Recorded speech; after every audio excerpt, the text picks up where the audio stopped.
झारखंड के मुख्यमंत्री हेमंत सोरेन ने अमर शहीद पांडे गणपत राय की जयंती के मौके पर उनकी तस्वीर पर माल्यार्पण कर श्रद्धा सुमन अर्पित किया। मुख्यमंत्री ने कहा कि अंग्रेजी हुकूमत के खिलाफ बिगुल फूंकने वालों में झारखंड के कई सपूतों के नाम इतिहास के पन्नों में दर्ज हैं। इन्हीं सपूतों में एक पांडे गणपत राय थे, जिन्होंने 1857 के विद्रोह में अंग्रेजों की जड़ें हिलाकर रख दी थी। देश की आजादी की खातिर उन्होंने अपना सर्वस्व न्यौछावर कर दिया था। इनकी शहादत को हम कभी भुला नहीं सकते। इनके प्रति सच्ची श्रद्धांजलि तभी होगी जब हम सभी उनके आदर्शों और विचारों को अपने जीवन में अपनाने का संकल्प लेंगे।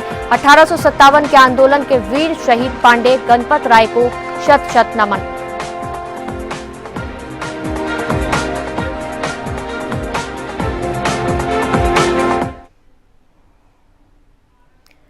उधर रांची के चतरा जिले का टंडवा अंचल 2 भागों में विभक्त होगा। ये टंडवा 1 और टंडवा 2 के रूप में विभाजित किया जाएगा। इसके गठन को मुख्यमंत्री हेमंत सोरेन की मंजूरी मिल गई है। आबादी के बढ़ते दबाव के चलते इस अंचल को 2 भागों में विभक्त करने की मांग लंबे समय से चल रही थी। टंडवा में एनटीपीसी की विद्युत ताप परियोजना स्थापित है। चतरा जिले के टंडवा अंचल को विभक्त कर 2 नए अंचलों के गठन से संबंधित राजस्व निबंधन और भूमि सुधार विभाग के प्रस्ताव को मुख्यमंत्री हेमंत सोरेन ने स्वीकृति दे दी है। टंडवा 1 और नवसृजित अंचल टंडवा 2 के नाम से जाना जाएगा। टंडवा अंचल को 2 नए अंचलों में विभक्त करने से संबंधित प्रस्ताव को मुख्य सचिव की अध्यक्षता में प्रशासनिक इकाइयों के पुनर्गठन सृजन के लिए गठित उच्च स्तरीय समिति ने मंजूरी दी है। समिति की अनुशंसा पर यह फैसला किया गया है। भविष्यवाणी करना ठीक नहीं होगा। समय के साथ इसके साथ चलने की आवश्यकता है, लेकिन इसमें सबसे बड़ी भूमिका महामारी भी खत्म नहीं हुई। आप कई देशों में आप देखें तो लॉकडाउन फिर से दोहराया जा रहा है। ये संक्रमण कब क्या मोड़ लेगा इसका कहना बड़ा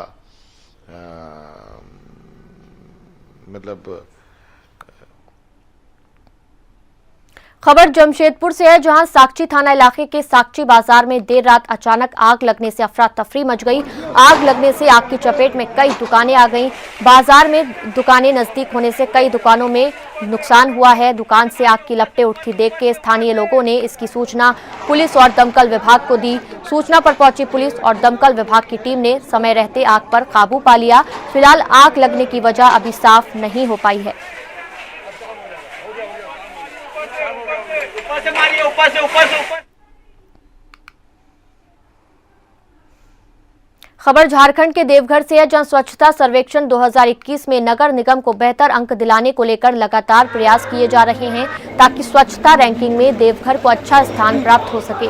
इसी कड़ी में लोगों को जागरूक करने के उद्देश्य से देवघर में स्वच्छता रैली का आयोजन किया गया। देवघर डीसी मंजूनाथ भजंत्री और नगर निगम प्रशासक शैलेंद्र लाल ने रैली को नगर निगम कार्यालय परिसर से हरी झंडी दिखाकर रवाना किया।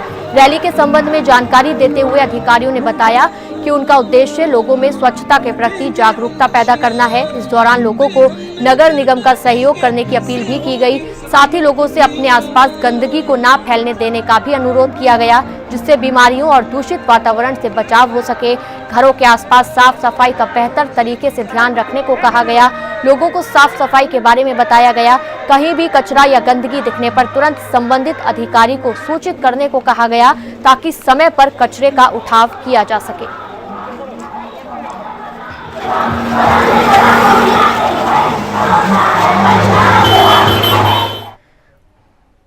झारखंड सरकार के 1 साल पूरा होने के उपलक्ष्य में जिले के सभी प्रखंड में विकास उत्सव कार्यक्रम का आयोजन किया जा रहा है, जिसकी शुरुआत दुमका सदर प्रखंड कार्यालय से की गई।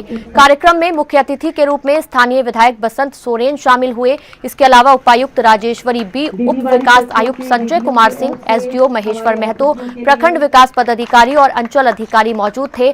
दीप प्रज्वलित कर स्थानीय विधायक बसंत सोरेन ने कार्यक्रम का शुभारंभ किया और परिसंपत्तियों का वितरण लाभुकों के बीच किया गया। विधायक ने इस मौके पर कई विकास योजनाओं का उद्घाटन किया। बाद में कार्यक्रम को संबोधित करते हुए विधायक बसंत ने कहा, कोई सुने अथवा नहीं, लेकिन आपकी समस्याओं को मैं हर हाल में सुनूंगा और उसका निदान करूंगा। उन्होंने कहा कि गांव की लोगों की क्या समस्या होती है मैं जानता हूं। उन्हें सोना चांदी नहीं बल्कि मूलभूत बुनियादी जरूरतों की दरकार है। इतने सालों के बावजूद हमें सड़क, बिजली, पानी, विधवा पेंशन आदि समस्याओं के लिए परेशान होना पड़ता है।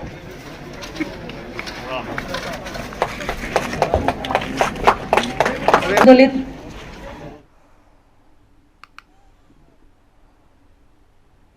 झारखंड के मुख्यमंत्री हेमंत सोरेन शनिवार को उस वक्त काफी भड़क गए जब उन्होंने देखा कि एक अस्पताल का निर्माण 14 साल पहले से किया जा रहा है लेकिन अभी तक पूरा नहीं हुआ है। इसके बाद मुख्यमंत्री हेमंत सोरेन ने निराशा जाहिर करते हुए अस्पताल निर्माण को पूरा करने के निर्देश दिए। घटना शनिवार की है जब हेमंत सोरेन देश भर में चलाए जा रहे वैक्सीन कार्यक्रम के निरीक्षण के लिए एक अस्पताल पहुंचे थे।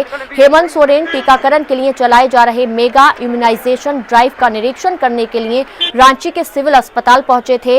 वहां उन्होंने देखा कि अस्पताल में अभी निर्माण कार्य चल ही रहा है जिसका आरंभ साल 2007 में हो चुका था।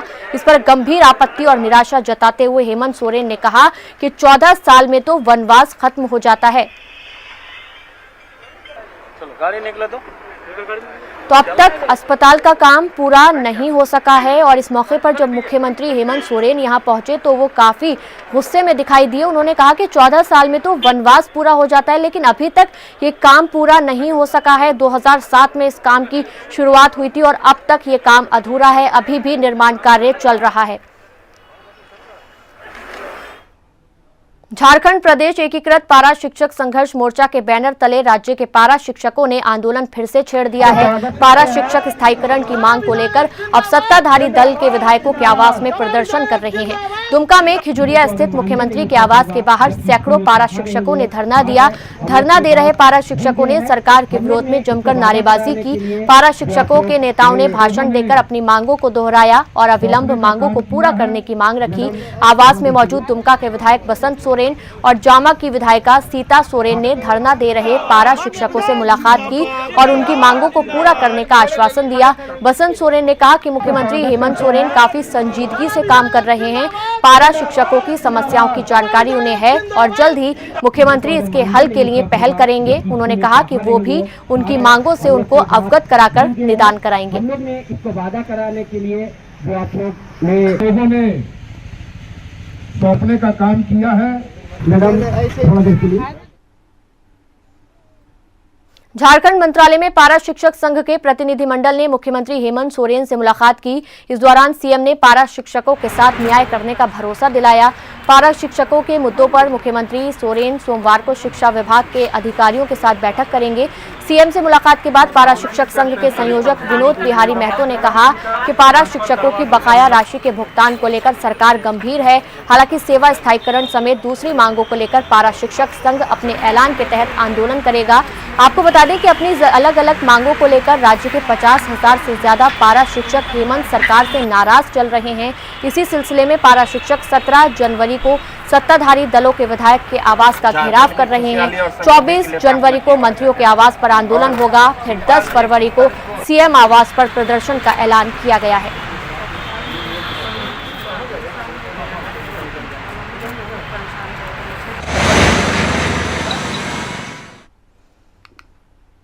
अब खबर गोड्डा से है जहां पारा टीचर संघ ने विधायक आवास पर धरना दिया। दरअसल स्थायीकरण को लेकर सरकार को याद दिला रहे हैं। झारखंड प्रदेश के निर्देश पर गोड्डा जिला पारा टीचर संघ ने अपनी मांगों को लेकर सत्ता पक्ष के तमाम विधायकों के आवास पर वादा निभाओ अभियान के तहत 1 दिवसीय धरने का आयोजन किया। इसी के तहत पौड़ैया हाट विधायक प्रदीप यादव के आवास पर गोड्डा जिले के सैकड़ों पारा टीचर ने अपनी अपनी मांगों को लेकर धरना दिया। इनकी माने तो हेमंत सरकार ने सत्ता पर आने से पहले पारा टीचर को स्थायीकरण करने की बातें कही थी। वहीं 1 साल होने के बाद भी कोई पहल नहीं की जा रही है। इसमें सरकार को याद दिलाने के लिए सत्ता पक्ष के विधायक के आवास पर धरने का कार्यक्रम किया जा रहा है।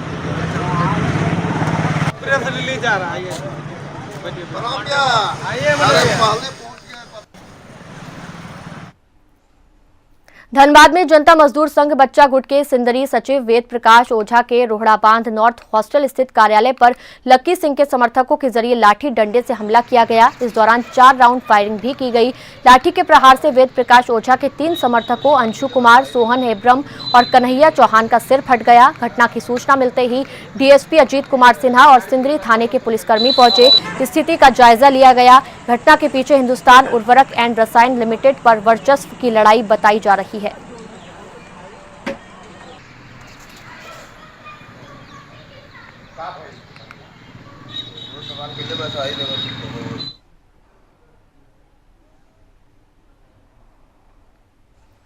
हजारीबाग मेडिकल कॉलेज की छात्रा पूजा भारती को पतरामू डैम में डुबोकर हत्या की घटना के 1 हफ्ता होने चला है, लेकिन अब पुलिस के हाथ अब तक खाली हैं। गोड्डा में पूजा भारती को न्याय के लिए लोगों ने मानव श्रृंखला बनाई, साथ ही दोषियों को जल्द सजा दिलाने की मांग की गई। दरअसल गोड्डा की मेडिकल छात्रा पूजा भारती की न्याय के लिए गोड्डा जिला वासी फिर सड़कों पर निकले हैं। मानव श्रृंखला बनाकर पूजा भारती को न्याय दोषियों को अविलंब गिरफ्तारी और फांसी की सजा दिलाने की मांग रखी गई है। वहीं 72 घंटे के अंदर दोषियों को पकड़कर सजा नहीं दिलाने पर आंदोलन तेज करने की चेतावनी भी दी गई है।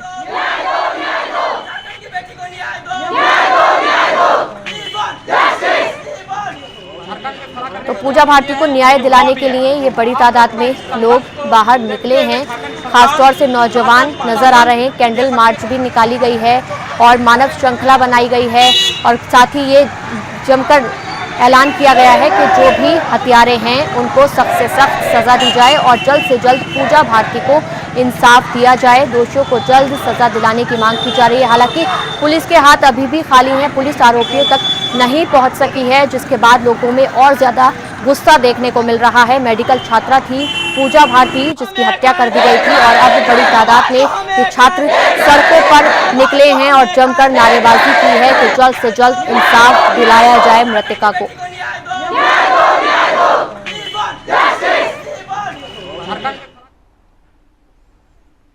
झारखंड में कांग्रेस प्रभारी आरपीएन सिंह ने प्रेस को संबोधित किया। वहीं इस मौके पर उन्होंने यहां केंद्र सरकार किसानों के प्रति तानाशाही रवैया अपना रही है, ये बात कही।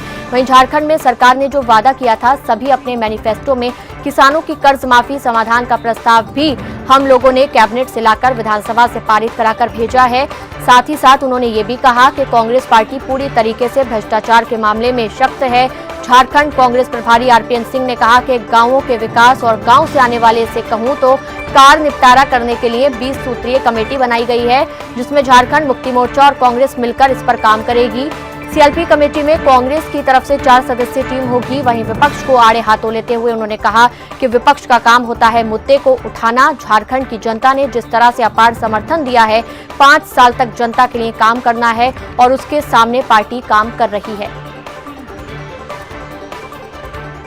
या तो किसान है या खेतों में मजदूरी करते हैं। इस सरकार ने उसी पर और उन्हीं पर वार किया है। कांग्रेस पार्टी संकल्पित है कि किसानों की कोई भी पीड़ा हो, कोई भी समस्या हो, उन समस्याओं के लिए सड़क से लेकर सदन तक लड़ाई लड़ते रही।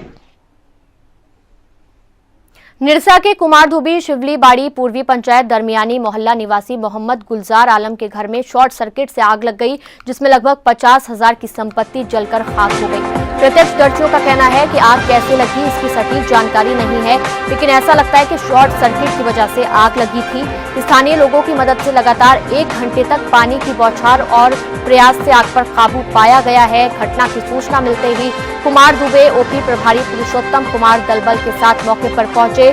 उन्होंने तत्काल अग्निशमन विभाग को घटना के संबंध में सूचित किया। घर में जब आग लगी उस समय घर में कोई नहीं था।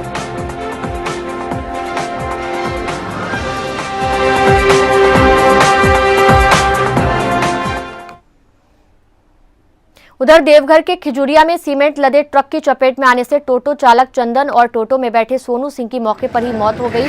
मृतक सोनू कुमार के पिता ने बताया कि सोनू घर से बोलकर निकला था कि क्रिकेट खेलने टोटो से जा रहा था। उसी क्रम में सीमेंट लदे ट्रक की चपेट में आने से उसकी मौत हो गई। उसके बाद गुस्साए परिजनों ने देवघर सुल्तानगंज मुख्य मार्ग को जाम लगा दिया।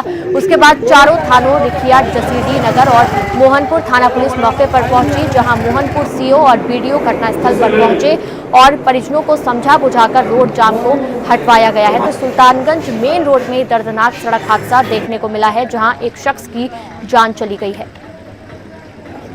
मैच खेलने के लिए जा रहा था उधर, मतलब जो है कि कहाँ जा रहा था? खेलने कूदने के लिए अपना जा रहा था कहीं। क्या चीज़ से? संडे था, टोटो से जा रहा था। क्या हुआ उस बीच में? अब उसी के क्रम में वो लोग जो है ट्रक वाला जो है उसे मार दिया है। गाड़ी पकड़ा गया है या? गाड़ी पकड़ाया हुआ है, गाड़ी वहीं है। जमशेदपुर 2021 स्वच्छता सर्वेक्षण को लेकर पूरा शहर जुट गया है। ऐसे में स्वच्छता के ब्रांड एम्बेसडर पप्पू सरदार वर्मा माइंस हरिजन बस्ती पहुंचे। बस्ती पहुंचकर पप्पू सरदार ने लोगों को कोरोना को लेकर जागरूक किया और बच्चों को मास्क भी बांटे और वहां की बस्तियों में झाड़ू लगाकर लोगों को स्वच्छता के प्रति जागरूक किया ताकि आने वाले वक्त में स्वच्छता सर्वेक्षण को लेकर अपना शहर अव्वल आ सके। वहीं स्वच्छता के ब्रांड मिस्टर पप्पू सरदार ने कहा कि बस्ती में पहुंचकर इन लोगों के बीच इनके पर्व में शामिल होने का मौका मिला और इसी मौके में हमने स्वच्छता को लेकर लोगों को जागरूक भी किया है। इधर इधर फोटो